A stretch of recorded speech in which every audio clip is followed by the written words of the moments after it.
Hi, everyone, and welcome to the Parkinson's Foundation's PD Health at Home Wellness Wednesdays. I'm your host, Krista Ellis. Today's topic of focus is empowerment through movement.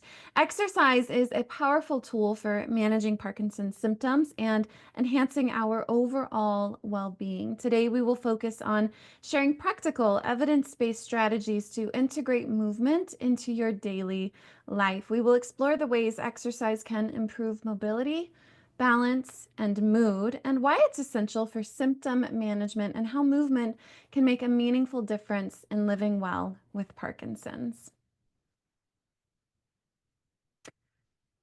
Before we get into it, I want to remind you about our PD Health at Home virtual education series. This comprehensive program delivers education, wellness, and community support straight to your home. Each week, we offer sessions tailored to support people with Parkinson's and their care partners, including Mindfulness Mondays, Wellness Wednesdays, Fitness Fridays, expert briefings, and our Spanish language series, Ipi Salud en Casa.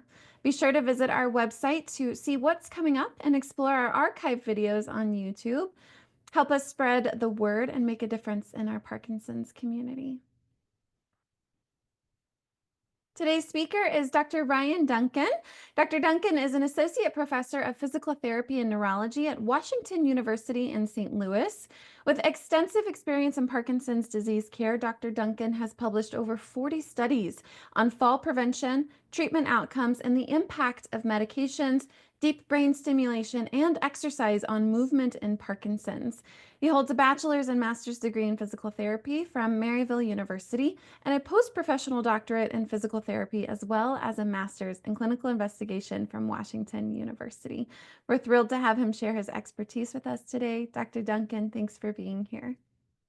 Thank you, Krista. That was an awesome introduction. I really appreciate that. And I am looking forward to talking with everyone. So I am going to pull up my slides if that's okay with you. And then we'll go. All right. Are we set? All good, thanks. Awesome. All right. So thank you again, everyone. I am Ryan. I'm really passionate about exercise and Parkinson's disease.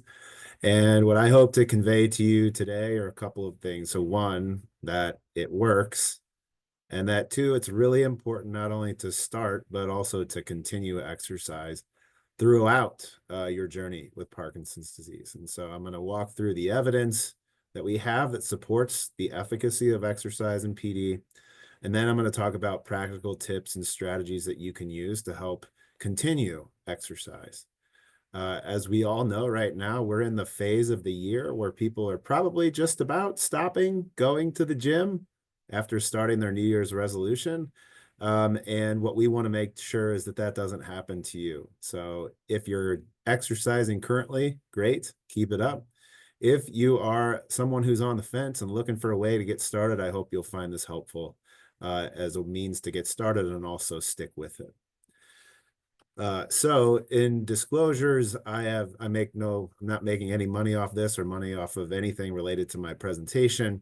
I'm an editorial board member for one of the journals related to our physical therapy profession. And then I've also given a continuing education course in the past year for physical therapists and other healthcare professionals about the benefits of exercise in Parkinson's. I wish I made money off of exercise, but I don't. But nonetheless, that's not a disclosure, but I'm clearly biased in that way that exercise is a really good thing for people with Parkinson's. All right, so here's our objectives. I'm not going to read them to you as Krista sort of walked through them already, and I'll just reiterate a high-level picture. We're going to talk about the evidence to support exercise. We're going to talk about sort of specific exercises that you can use to help improve your mobility, balance, and I'll also mention mood a little bit as well. And then finally, one of the main things I want to hit on are these strategies that you can use to stick with exercise because one, it's hard to get started, but then even once you get started, sometimes it's really hard to stick with it. And so hopefully these practical tips that you'll gain will keep you on the train. All right, so the exercise in Parkinson's, as a physical therapist, I treat a lot of patients with Parkinson's. I also do a lot of research focused on exercise in Parkinson's. And the most frequently asked question that I get, I bet you could gather, is what is the best or which is the best exercise for Parkinson's disease. And if I told you right now, I could end the talk, but I won't because I'd like to give you a little bit more evidence to support my answer. So stand by, and by the end, hopefully you understand what is the best exercise that you can do for Parkinson's. So exercise works for Parkinson's disease. And just like it works for even if you didn't have Parkinson's disease, how exercise is beneficial for nearly every facet of your life, the same holds true in Parkinson's. It improves movement, it improves balance, it improves gait, it improves flexibility, it improves strength, it improves quality of life. I mean, it is more or less a magic treatment. Okay. We know that there are a lot of different forms of exercise that you can do, and I bet a lot of you are probably overwhelmed with like, what should I be doing? And I'll talk to you more about that as we go along. So there's been several studies published. I mean, not even several anymore, hundreds or probably even in thousands of studies published on exercise and Parkinson's. And this is meant to be a very high level overview. So not even recent anymore, about 10 years ago, a landmark study was published in the New England Journal of Medicine that showed that Tai Chi was a very beneficial form of exercise in improving balance and motor symptoms in Parkinson's. Many of you may participate in boxing. Rock steady boxing is one that gets a lot of attention about improving cardiovascular fitness, as well as strength, etc., in people with Parkinson's disease. Resistance training or strength training is one of the most well-supported exercise interventions for Parkinson's in that it's very strong in terms, no pun intended, in terms of eliciting improvements in mobility and strength in people with Parkinson's. Walking exercise in general, not even specific to treadmill exercise, but walking in general is a great exercise for people with Parkinson's disease. And I'll talk about a little bit more about that even later, but it's also one of the most well-supported exercise interventions. Biking or even on a stationary bike, but here you see a picture of a tandem bike. Biking is a really great treatment for improving cardiovascular health and also improving like rhythmic movement in people with Parkinson's. And then finally, even in our lab here, I've worked with Dr. Gammon Earhart, who's the woman pictured in that picture there, she's led for the last 15 to 20 years studies focused on using dance to improve movement in people with Parkinson's. And again, like the others, there's a lot of evidence to support its efficacy in improving things like walking and balance, et cetera. And I'll share a little bit more about that with you later. So I love this quote because it really encapsulates how beneficial and efficacious exercise is. So if exercise could be packaged in a pill, it would be the single most widely prescribed and beneficial medicine in the nation. I always say if exercise was a pill, we would all be on it. Unfortunately, it's not. And so what we have to do is figure out ways that make it to the point where it's almost like a pill. Like you wouldn't forget to take your Parkinson's medicine if you're on it. And so just like that, how would we not forget to exercise? How would we make sure that we stick with it? And that's going to be a major point of the talk today. Exercise improves nearly everything in Parkinson's.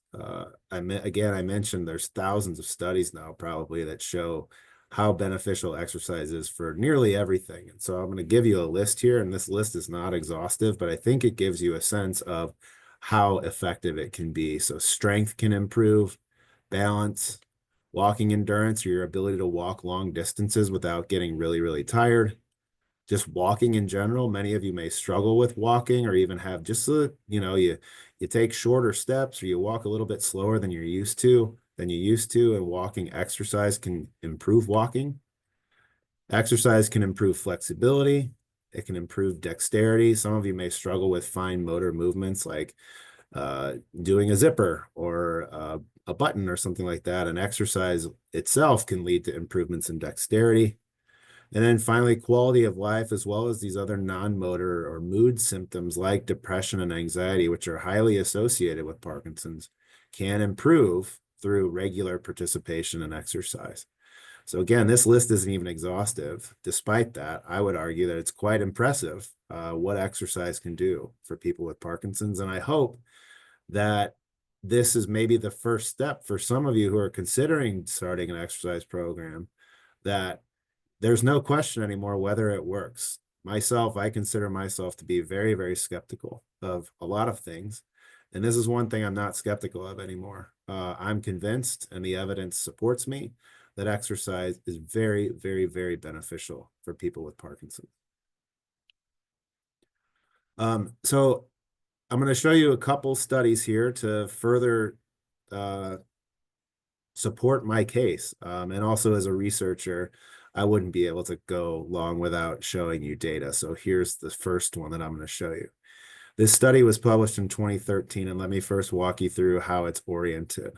So on the vertical axis, the one that goes up and down, that is the change in the UPDRS-3 score. So if you've been to a neurologist, you've probably done this test where they tap your fingers and do this and open and close, and they check your stiffness and they watch you walk, and then they also watch how you move.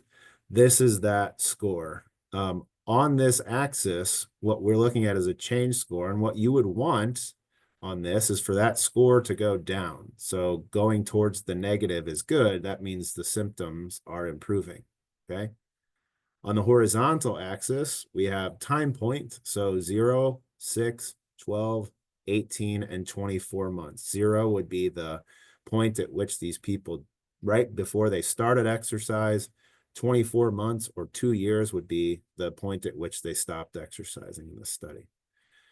There's 2 lines on that graph. The first is a solid line, and this was the experimental group. So this group partook in twice weekly progressive resistance exercise training. And so what does that mean?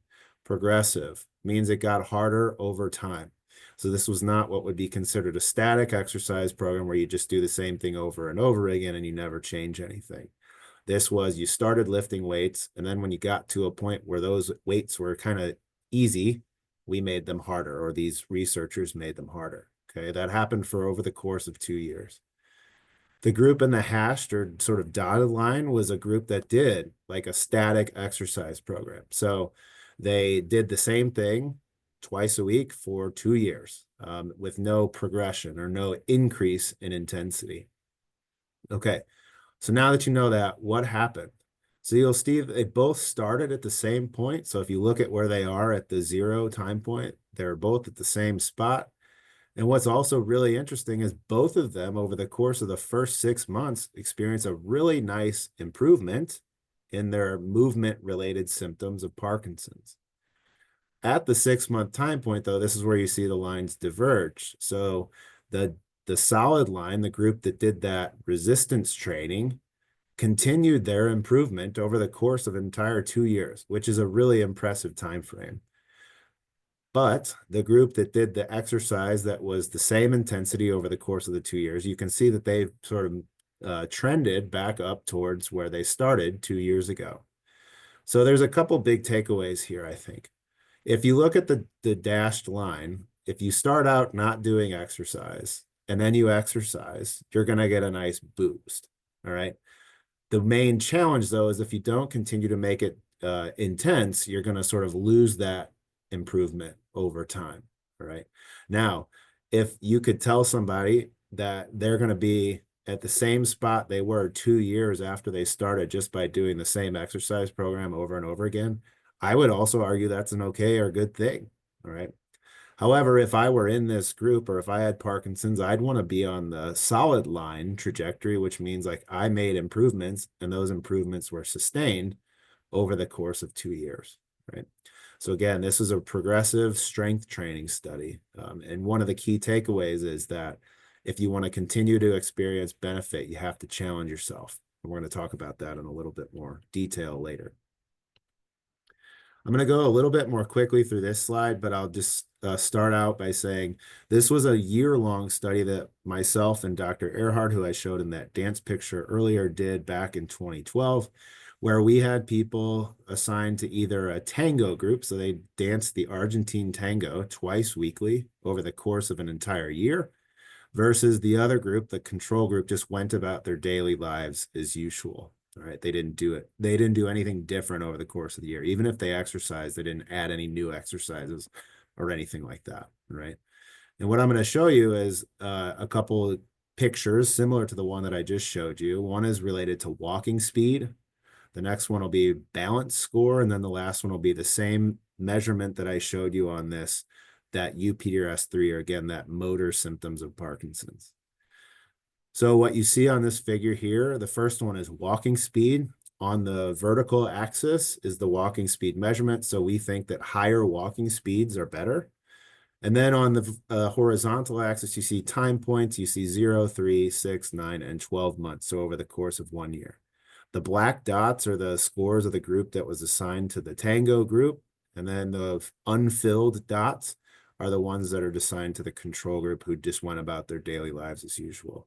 And what you can see is that the Tango group had a nice improvement in their walking speed over the course of an entire year, whereas the control group stayed the same, all right? And so the message here is that, again, exercise, even in the form of dance, which is not what would be considered a traditional form of exercise, can lead to sustained improvements in walking. What's also really cool about this study is we measured people when they were off their Parkinson's medication. So we can't attribute these changes to any increases in their medication dose. So we had people stop taking their medicine for about 12 hours before they came in to be tested, which is what would be considered a practical sort of off state. And so none of these findings can be attributed to medication, which is a really good thing, which tells us we might be getting a little bit closer to actually modifying the way the disease itself progresses. The middle figure here is balance score, and on this score, we also want our balance score to go up. And so what you see is that over the course of the study, the Tango group had a nice improvement in balance of almost 4 points, which is a really nice change on this scale, versus the control group went actually down in their score, which means that their balance got a little bit worse over the course of the year. Oops, I'm sorry. And then the last one is this UPDRS-3 score. Again, you would like these scores to go down, which would signify an improvement in movement or movement performance. And you see that the group that did the Tango got better, while the other group stayed about the same. So again, more support for exercise being really beneficial here for walking, balance, and then overall motor severity. What I've talked to you about so far is somewhat challenging exercise, but this study I'm going to talk to you about real quick, the last study, is about high intensity exercise. This is exercise that really gets your blood pumping, really gets your heart going.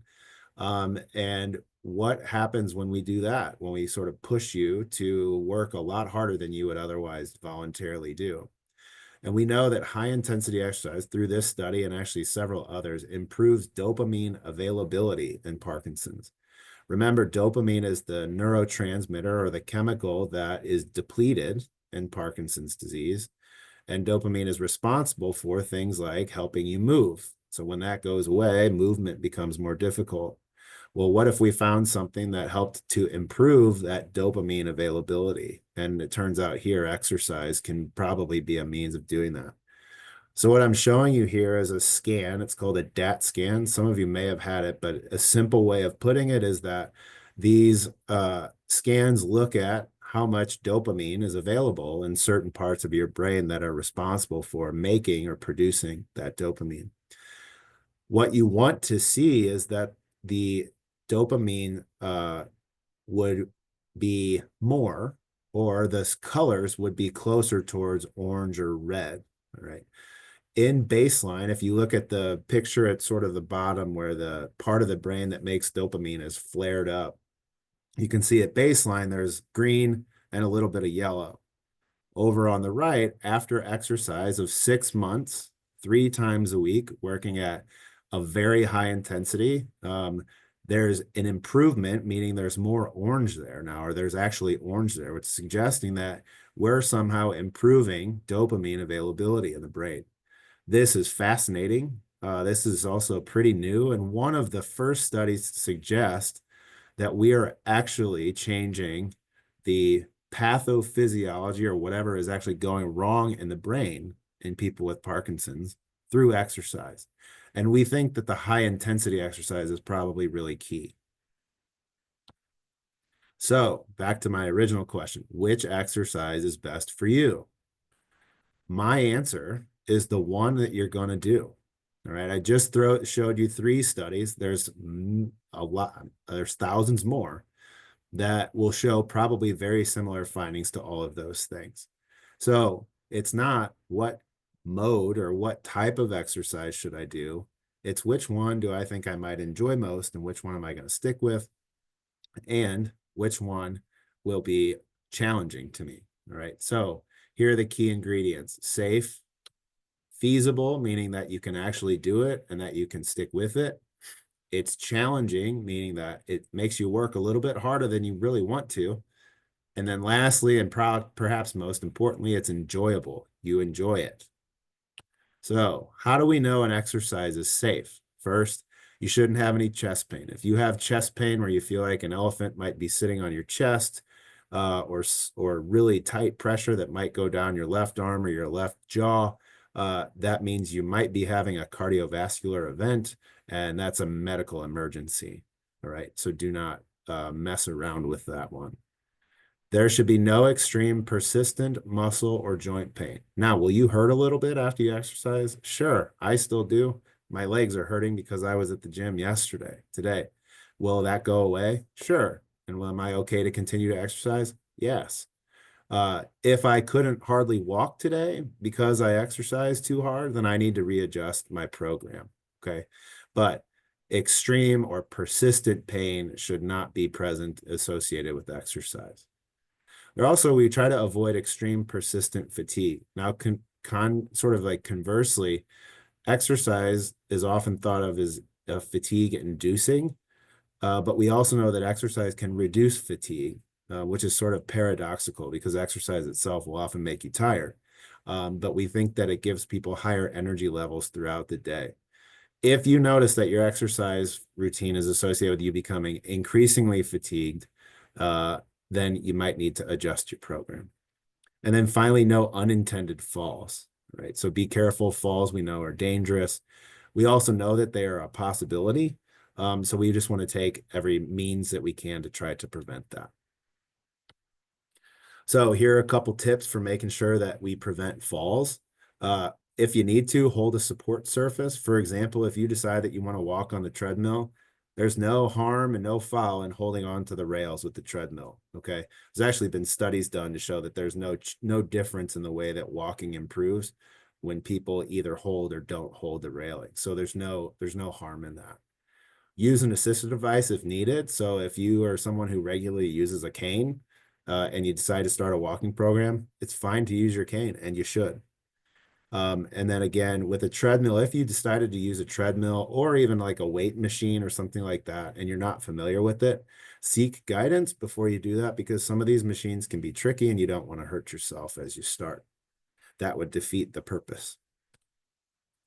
And then preventing excessive fatigue is an important one. So rest as needed. Do not overdo it. Again, challenge yourself, but also realize your limits. And then you could consider interval training, which are these sort of shorter bursts of activity with a little bit longer rest period in between. So you might walk on the treadmill, you might increase the speed for a minute and then walk lightly for 5 minutes and then do that several times.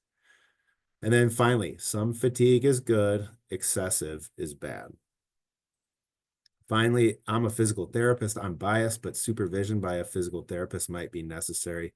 And I'll talk to you at the end about how to find a physical therapist who's trained in treating people with Parkinson's. So how do we tailor an exercise program for you? I mentioned these sort of several key ingredients, and I want to sort of show you a picture to sort of make it hit home. So first, exercise we think should be task specific. So what do you want to improve? And based on that, that's what you should do. We also think it should be challenging, as I mentioned, so it shouldn't be something that's quote unquote easy. If you walk out of the gym or an exercise program and you feel like you didn't do anything, that's not good enough at this point. You need to sweat a little bit. You need to feel like you did something. And then finally, and most importantly, again, it should be enjoyable. And when all of these circles intersect, we think that this is what would result in an ideal exercise program. Okay, so let me talk about a couple of these things a little bit more in depth. So exercise should be task specific. So you have to think about, is there anything in particular that you would like to work on? Maybe you are a little bothered by how you walk. then there's a certain program that you could do to help your walking. And spoiler alert, it would be a walking program. Maybe you really feel like your balance is off a little bit. Then we probably should focus our time more on exercises related to balance or similar to strength. I talk about, I'm a former baseball player in college. Baseball players don't get better at playing baseball by playing tennis. Now, they might have some improvements in agility and things with tennis, but if we're really wanting to get better at baseball, we need to practice what we want to get better at. And then the more reps, the better. Okay, there's no perfect number, but more is better than less. Okay. How do we make exercise challenging? Again, increase the number of repetitions that you do. So if you're normally somebody who's doing bicep curls and you lift 10 repetitions and that starts to feel easy, go to 15. And then maybe over time, maybe you increase the weight. Okay, so that's thinking about how do you make things a little bit more challenging over time. Often making things challenging is not something that you do one day to the next. So, for example, if I go for a 20-minute walk today, and that's my first walk, I'm probably going to do that for a few weeks before I decide to bump myself up to 25 minutes. Okay. It's not, I walk 20 minutes today. Now I need to do 30 tomorrow and 40 the next day. That's not a sustainable program, right? So, gradual increase in intensity. And one of the pictures that you see on this screen over here on the right is how can you measure how hard you're working? And it's actually quite simple. It's more this 1 to 10 scale where 1 is very light activity, almost like you're basically sitting in a chair. And 10 would be like you're giving maximum effort where you feel like you can't talk at all. You're completely out of breath.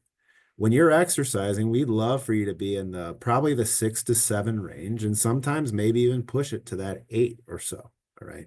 There are also activities that you can do that are very beneficial in that 4 to 5 range, but I would not, if you're exercising, fall below a 4 there. Okay. So you feel like you're working out. And this is a good scale to recalibrate on frequently how you're feeling when you're exercising. And then lastly, but not least important, and actually most importantly, exercise should be enjoyable.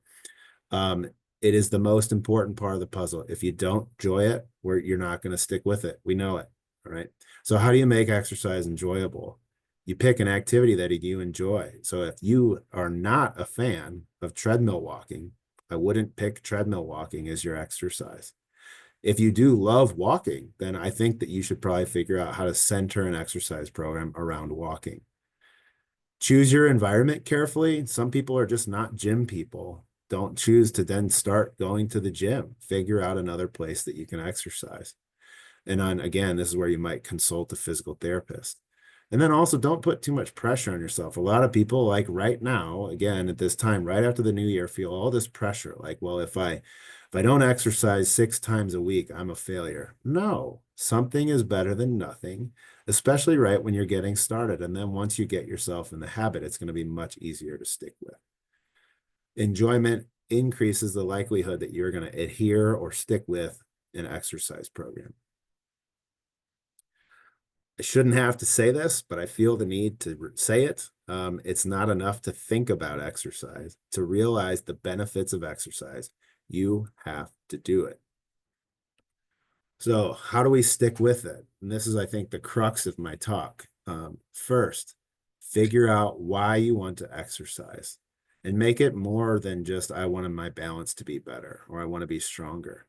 Why do you want those things? Do you want your legs to be stronger so that you can get up the bleachers and go to your grandchild's softball or baseball or soccer game? Do you want to be able to get up and off the floor so that you can play with your grandchild on the floor? Do you want to be able to walk with your spouse on a regular basis around the neighborhood?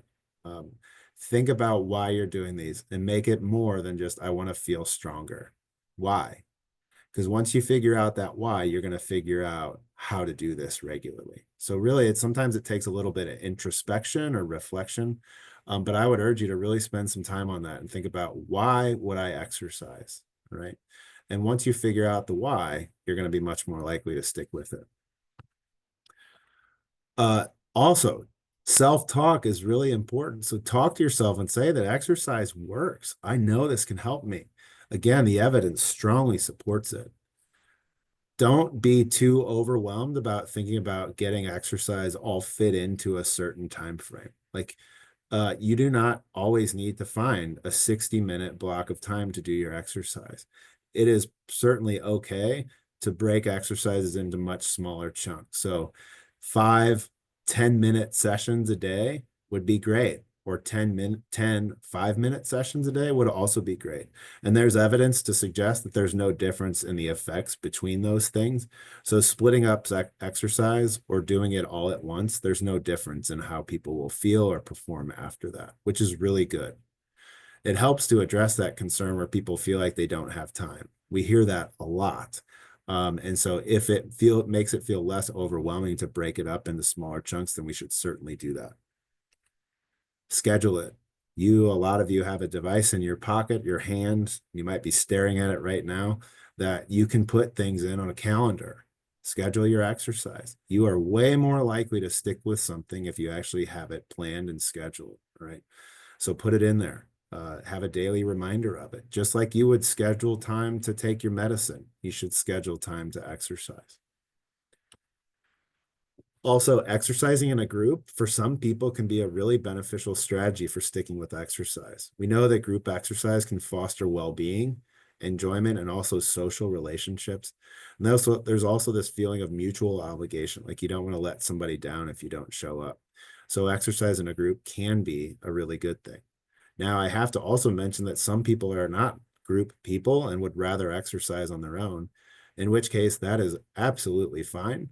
And you would just want to make sure if you're one of those people who prefers not to exercise in a group, that you don't plan to start a group exercise program, because chances are you won't like it. Consider a mobile app. So using your phone, there's plenty of applications out there now that you can use to help track your fitness, to help you track your food and your eating, your water intake, etc. And a lot of times these tracking apps are associated with improvements in sticking with exercise. I don't endorse any of them. There's plenty of them out there. And so you probably just want to do, if you decide to go this route, look them up and see which one might fit you best. This is an often really overlooked part. And before we started a study related to it, I overlooked it a lot. But one of the things I would also urge you to do is to pay attention to your thoughts related to exercise and make sure that you don't let negative thoughts overpower the positive ones that you might have. Right. So let me walk you through an exercise that I often take my patients through. So we have this sort of 2x2 table here, and we have in each quadrant, we have a certain theme there. So in the top left, you have pros or benefits of exercising. Top right, you have the downsides of exercising. In the bottom left, you have what are the benefits of not exercising. And then on the bottom right, you have the downsides of not exercising. So if I were to ask a patient up in the top left, I said, what's the benefits for you of exercising? Here are some examples of what they might say. I have more energy. I know I sleep better. My mood is better and I feel accomplished. I know as soon as I walk out of the gym, I feel that sense of accomplishment. And then also my walking's better. I don't scuff my left foot as much. That's an example of something. That's a real life example of somebody that I've worked through with this. Then if I ask them, well, if you didn't exercise, what would be the benefits of that? And they might say, well, I'd have more free time. It's hard to fit in exercise. And then also, to be honest, exercise is a little bit hard. And so it would ensure that I don't have to put a whole lot of effort forth. All right. So we walk through that. And then I say, okay, now you're exercising. What are the downsides of it? Well, sort of related to the previous one, it takes too much time. It's hard. And it makes me notice my own limitations. So sometimes I worry about my walking, and if I'm walking on the treadmill, my foot scuffs, and I'm worried about what people think about me if I do that. Say, okay, all right. And then the last one, if we don't exercise, what's the bad things about that? We say, well, I know my Parkinson's symptoms get worse. I know my walking actually gets worse. I scuff my foot even more. And then finally, I feel like I lose control of my own destiny. I feel like exercise is a way of me taking control of Parkinson's disease. Okay. So now that we've figured all of this out, what I want you to do is think about, when you think about exercise, where does your mind immediately go? And I'll share my own example. Mine immediately go to the top right, which is the cons of exercising, and the bottom left, which is the pros of not exercising. My own real life situation, my wife and I have 3 kids. It is a very busy phase of life, and I love it, but also exercise is something that's really difficult to fit in our schedule. And so I'm telling you, when I leave work today and I'm driving home, those thoughts are going to go through my mind immediately. All right. What this exercise is meant to do is to teach you to not focus on those thoughts as much as you focus on the ones that have the green check marks by them. So even though I know exercise takes time, I know I'm going to feel better. I know I'm going to walk better. I know I'm going to control my own destiny, right? And when you actually take time to think about that, you'd be really surprised at how well you're able to talk yourself into sticking with the exercise. And this sort of diagram here helps along with that. So if you're in a certain situation like I am today, when I'm going to be driving home from work, I'm going to have those thoughts that say, we got baseball practice tonight inside. By the way, it's like 10 degrees here in St. Louis right now, and there's still about 8 inches of snow on the ground. So outdoor baseball practice wouldn't work. My son has baseball practice, so I'm not going to have time to go to the gym at what I would prefer to do. So when I think that I don't have time, that's going to be associated with a behavior that I don't want, which would be not exercising. And then tomorrow, when I'm driving home again, that action is going to feed back into that cycle. Whereas what I should do is when the situation arises and I have that thought, like I don't have time, I could say, you know what? After the kids go to bed about 8:30 or so, I can go out for a 30-minute walk. I can bundle up and do that, right? So I just combated that negative thought. I flipped it around into a positive one, which then leads me to be much more likely to get the behavior that I want, okay? Uh, for the longest time, we didn't care to talk about this kind of stuff. Thoughts, some people might think of these as like thinking about your thoughts as a weakness or something like that. And the evidence now tells us that thoughts are really powerful things and that we need to address them. And this is one way to do that. Another tip for sticking with exercise is track your progress. So I talked about the mobile apps that you can use. Looking at the success that you have with exercise is a really good motivator to continue with exercise, right? And then these devices that you can have, again, I don't endorse any of them, that they can motivate you. They can tell you to get up off the couch and get moving. They can give you goals to set. Goal setting is another really important thing to help you stick with it. So if you really feel like you might need something to help you out, take a look into some of these fitness devices. And a lot of them can be got really cheap or really expensive. So it really runs the gamut. And it just depends on what you're looking for. And then finally, ask an expert. Again, there are physical therapists, not all, but there are a lot who specialize in Parkinson's disease and can help you get started on an exercise program.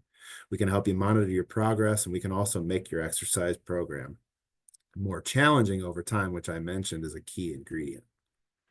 So here's a website that you can use to find a physical therapist. It's called choosept.com. And then there's a button on there that says find a physical therapist. And what's really cool about this is you can type in that condition. You could type in Parkinson's disease. You could put your zip code, and then you could put the radius in which you want to travel. And you will likely find someone, hopefully within 20 miles. But sometimes for some of those who might live in a more rural area, you might have more distance to travel. However, I will tell you that it's really important to find a physical therapist who has training in seeing people with Parkinson's disease, because they will be a little bit more up to date on things that you might do to help yourself more. One tip, I don't want you to go into a physical therapy clinic, and if you spend the majority of the time sitting in your chair when the goal of yours might be to improve your walking or something like that, you're in the wrong clinic and you need to be somewhere else where somebody's going to make you work hard. And a lot of that means that you're doing exercises that are standing or something like that. Okay. All right. So take action. Remind yourself every day, exercise works. Many of you may take a Parkinson's pill because you feel like it works. Just the same way, exercise works, so you should do it. Decide on what you want to improve and then design a program around that. Again, you might need to find a physical therapist to help you with that, and that's okay. Actually, physical therapy is often well widely covered in benefit plans. Medicare Part B allows for outpatient physical therapy on a regular basis. And so take advantage of that. Reassess or reevaluate your exercise routine monthly. Again, remember, it should be safe, feasible, challenging, and enjoyable. Stick with it. Find tips and strategies that'll help you stick with it, whether that's exercising in a group, using an activity monitor, paying attention to your thoughts, and also scheduling your exercise. And remember, the best exercise is the one that you're going to do. So I want to thank you. This was excellent, and I'm looking forward to the question and answer part. If you have questions after today, you are absolutely welcome to reach out to me via email. You can see that linked here. I'm happy to respond if you are interested in finding a physical therapist that is near you, that is trained in working with people with Parkinson's. I can also help with that. So please don't hesitate to reach out. And Krista, I will turn it back over to you. Thank you, Ryan. That was extremely informational and also inspiring, as a society, not just as community of people with Parkinson's, but our movement has really, really deterred over the centuries as we evolve as a modern human, right? So just thinking the even more strength of importance of how movement is so much more significant for someone living with a movement disorder. And you really sent that message home today. So thank you, Ryan. Appreciate Yeah, you. absolutely. And let me stop that. Is that okay? Yeah. Yeah, Um, absolutely. yeah, We no, like to you're see your right. face more than the screen. You're right. We don't move enough, and I'm certainly guilty of that myself. Mm. And I think that uh, if you think about how critical movement is to to everyday life, like right now, I'm sitting here twiddling this chapstick. That's movement. Yeah, Um, and it can be improved regardless of the movement that you want to improve. Almost any of it can be improved by moving more. hmm, And so really what we got to do is figure out how to get people to do that because like you said, there's all kinds of things now that get in the way. I got a yeah, phone right here that a lot of times I spend too much time scrolling when I should be up walking or, yeah, or the TV or things like that. And so yeah, there's certainly a balance that we need to figure out. yeah.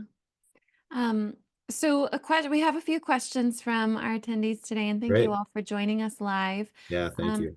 Kathy's asking, she teaches several classes of people with Parkinson's. Some are not able to stand Sure. or walk. So curious if you could offer some suggestions on how to integrate those who are sitting and those who have more mobility modifications, of course, but balance and gait, she says, is tough to work on for those sitting. Any advice to share?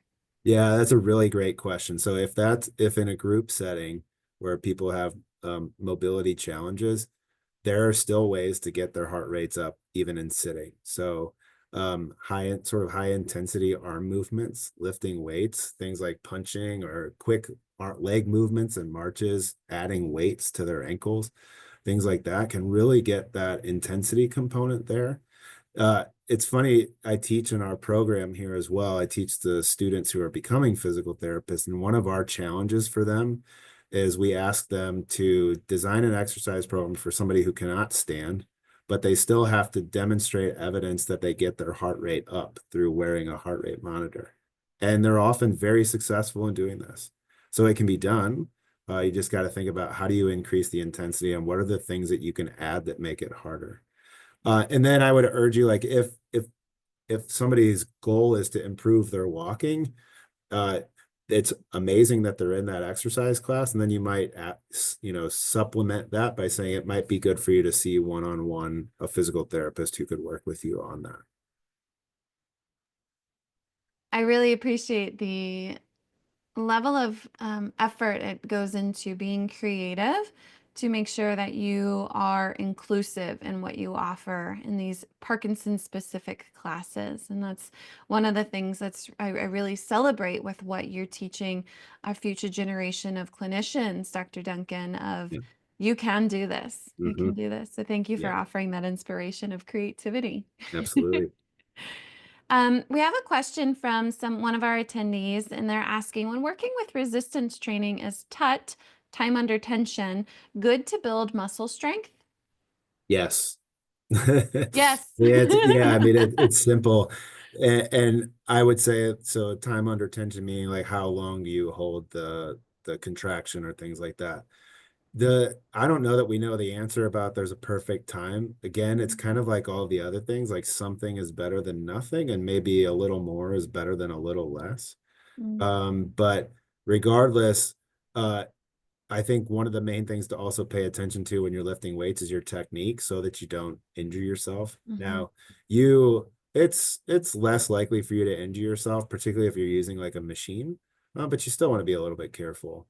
But I would say resistance training is very good. The study that I referenced, they were using a percentage of what's called a one repetition maximum, meaning like they tested how much can you lift one time, and mm. then they took a percentage of that and they said, okay, we're going to do this now for 2 weeks and then we'll reassess and then bump you up if you're ready. Uh, Cool. and so again, like it's a way of challenging yourself. I don't do a one repetition maximum test on yourself, but here's my tip. Like again, back to that 0 to 10 or 1 to 10 scale I showed you. If you're lifting a weight and it feels like you're at a 1, like you should probably pick up a little bit heavier weight. Mm, And then if you're picking up a weight and you can't pick it up, that's probably a sign that you shouldn't be lifting that one. And so, again, just use your intuition, but make sure you're working a little bit harder than you might otherwise challenge yourself to do.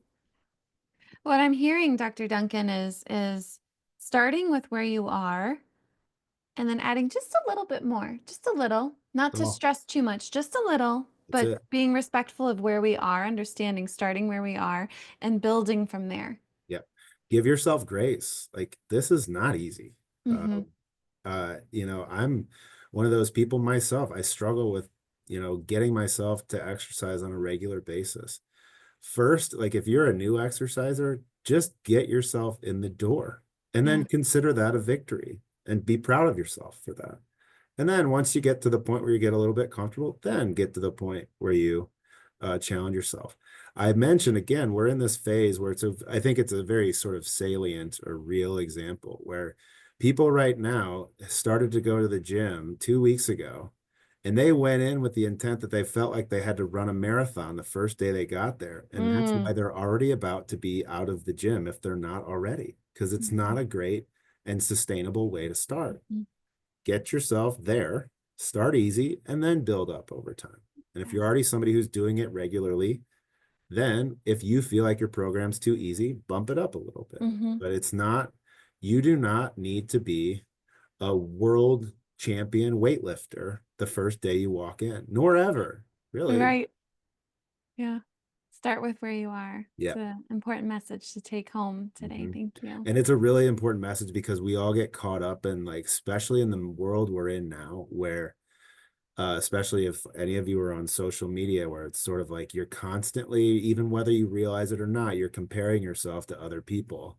And Hmm. it's really easy to get down and say, wow, Judy went to the gym today and did all this exercise. And when I go to the gym, I can't do it. That's one of those negative thoughts that will sort of make you less likely to stick with it. So just be careful of that. Be you. Don't compare yourself to anyone but yourself. Your goal should be to be a little bit better tomorrow than you were today. Yeah. There's this quote that's tapping on my shoulder right now that reads, and I'm not sure whose words these originally were, but comparison is the thief of joy. Yep. I The know thief Teddy of joy. Roosevelt mentioned Yeah. that. I don't know if it's his, but I've read Yeah. it in one of his books, and you're spot on. It's not, and we think of that in relation to a lot of other things, like just in general, like, wow, that family looks like they're really happy, and I'm not. Hmm. Well, it can also be related to exercise and the challenges that you feel like, wow, that person's really strong and great, and I'm never going to be as strong as them, so, and I'm not even going to start. Mm, Don't think about it that way. right. It's You flipping the narrative. exactly. Yeah. There's a really good question here that I really want us to address. And they write in, it said that exercise slows the progression of Parkinson's disease. Does it actually do that? Or Is it more accurate to say that exercise improves the symptoms of Parkinson's, which is important in and of itself? Great question. I feel very confident in saying exercise improves the symptoms of Parkinson's. And so what I'm confident in saying is that it slows the progression of disability, meaning if you never exercised, you might develop walking difficulty more quickly than you would if you did exercise. Okay, so Mm, that makes sense. The second question, like, are we actually changing the disease? We are getting more evidence to suggest that we might be through exercise. So that picture I showed you, that like fancy brain picture with the bright colors on it, it's one of the first studies to suggest that we're improving dopamine mhm, availability in the brain. And so I'll try not to go down a rabbit hole, but there are certain nerves in the brain, in the midbrain of people with Parkinson's, like sort of down here mhm, level. Those nerves die. And when those nerves die, the dopamine goes away. And so there's less dopamine available. And what that study showed is that exercise over the course of 6 months actually made dopamine more available. mm, So how do we explain it? A couple ways. The dopamine that's there is hanging around longer. Maybe we're sprouting new nerves that are producing dopamine. There's a bunch of, so we're still, that evidence is still sort of in its infancy. mhm, But trust me, it's on its way. And right now, it's actually the most convincing evidence we have of a therapeutic treatment that might slow the actual progression of the disease. To mm. my knowledge, there are no medications or surgeries that can do that.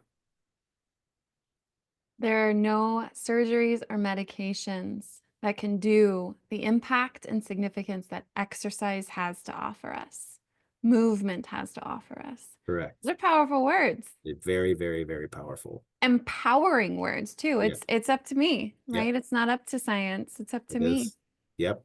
And it is. And again, to your point earlier, Krista, just get started, like, and Yeah. be patient with yourself. Yeah. Like The if you, hardest part is yeah, getting there. That's yeah, what I it tell my is. students all the time. You showed up. The hardest part's over. It is. If you haven't tried it, I'm talking to the whole audience now, just try it. Like you will feel the hardest part is getting yourself to the gym, getting yourself outside on the sidewalk, whatever you're going to do. Once you're there, the rest is pretty easy, to be Yeah. completely honest. Yeah. Um, Another question from one of our attendees today, and they write in, what do you say to patients who struggle with arthritis? And I might enlarge in this with pain. Yep, sure. Patients who struggle with pain, Yep. but want to start to or increase their exercise. What do you say to these folks? It's a really great question. And actually, it's sort of the focus of my research now is looking at specifically low back pain in people with Parkinson's. And it's very preliminary work, but one of the questions that we've asked is whether it impacts their exercise or not, and it does. Mm, So people who report having regular sort of chronic pain exercise less. And that's important because chronic pain is really prevalent or common in people mm, with Parkinson's, more so than the people of the same age who don't have Parkinson's, which tells us that there's something about the disease itself that's associated with higher levels of pain. mhm, Now, should pain stop you from exercising? In very limited cases, yes. Otherwise, no.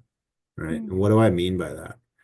If you are walking around and your knee hurts so bad that you feel like it's going to give out, or something like that, then you probably should hold off on exercising, at least on your legs. mm, Um, if you have those aches and pains sort of associated with arthritis, there's actually, and again, it's sort of somewhat paradoxical, exercise can help. Um, and so this is a really tricky thing. And back to that sort of quadrant exercise that I walked you through, pain can be one of those things that shows up in the downsides of exercise. But you should also put in the other box that if I exercise, my pain gets better. And again, there's plenty of evidence to support that. mhm, At least in people without Parkinson's, and at least right now, we have no reason to think that people with Parkinson's would respond differently. And so Really, it's about making sure that you don't give pain more attention than it's due, if that makes sense. Sometimes people have pains and they have what I sometimes struggle with, which would be called like a catastrophic thinking, Mm, where I have a pain in my hip and I all of a sudden think that I broke my hip or I'm severely damaging my hip when in all likelihood that pain's going to go away. mhm, Um, so don't over focus on your pain, mhm, right? But also don't ignore it. So if it is there and it's regular, then talk to a physician, a neurologist, a physical therapist, and see what you can do about that. Um, because what we don't want is a barrier to mhm, exercise, and pain is a barrier. mhm. Yeah. There's a question here on focusing on the subject of pain and Parkinson's and how that can impact our movement. Someone just asked, does it make sense to have a pain management doctor as part of your care team in Parkinson's disease? Uh, they should be part of the team, but they should also really, really, really, really, really consult with the neurologist that you're working with. Mm, okay. The reason is really important. Some of the pain medicines that they can give are high level pain medicines, Right. which can be good at relieving your pain, but can be really not good for some of your other Parkinson's symptoms. So a Mm, classic example would be like an opioid medication, which are really good at relieving pain. They are not good for helping you be less constipated. They're actually going to make you more constipated. mhm, Or if you have cognitive impairment or even you feel foggy sometimes, this is going to make that worse. And if that makes you more likely to fall or get hurt or something like that, then we got to be really careful. mhm, So, should you consult a pain management doctor? I mean, I think that's a little bit more of a later resort. mhm, I would start simple first. But if it gets to the point where it's debilitating and you really need help, then I would consult them, but I would make sure that your neurologist and them work closely together. mhm.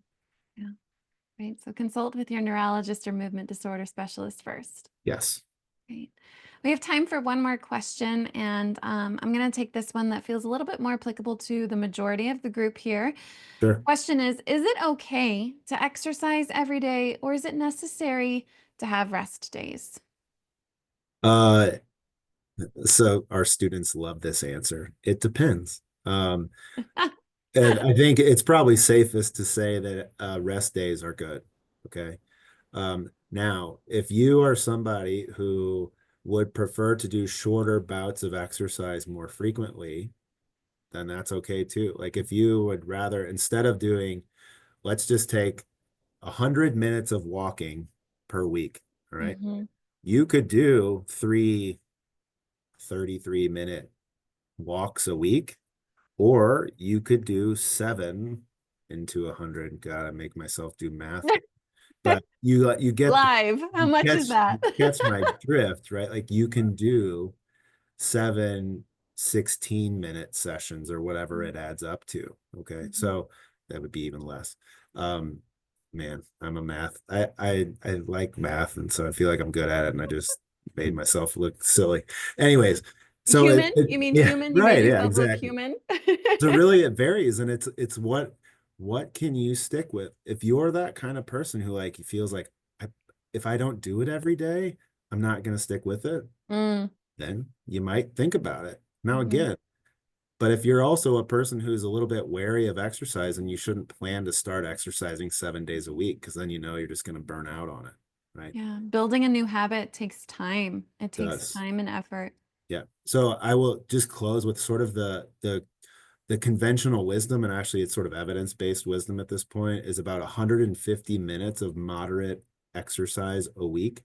So if you go back to that chart I showed you, you should be in that 4 to 6 or 7 range for Mm, about 150 minutes a week. Now, again, you could do all 150 minutes at once, probably not advisable. But you could split it up. So that's things like 5 30-minute sessions a week, mm, 2 rest days. Now, if you do more vigorous activity, then that's only about 90 minutes 3 times a week. So you could do 3 30-minute sessions where you're working your butt off, yeah. but you're doing it less frequently in the week. Okay, so those are like the CDC guidelines right now, and still what we would stick with in Parkinson's. Great. Thank you, Ryan. Really appreciate your time Very today. welcome. Thank you all. And all of you for sharing your presence and asking your questions. If there was a question that went unanswered, please don't hesitate to reach out to Dr. Duncan. His information was on the slide. You'll receive this presentation recording with additional resources in about 1 week. Please know that you're not alone. Our community is here to support you. And if you have any questions or need additional support as you navigate the changes of Parkinson's, don't hesitate to reach out to the foundation. Our information's here. Thank you again for being with us, and we look forward to connecting with you at future programs. Take care, and keep moving. Until soon.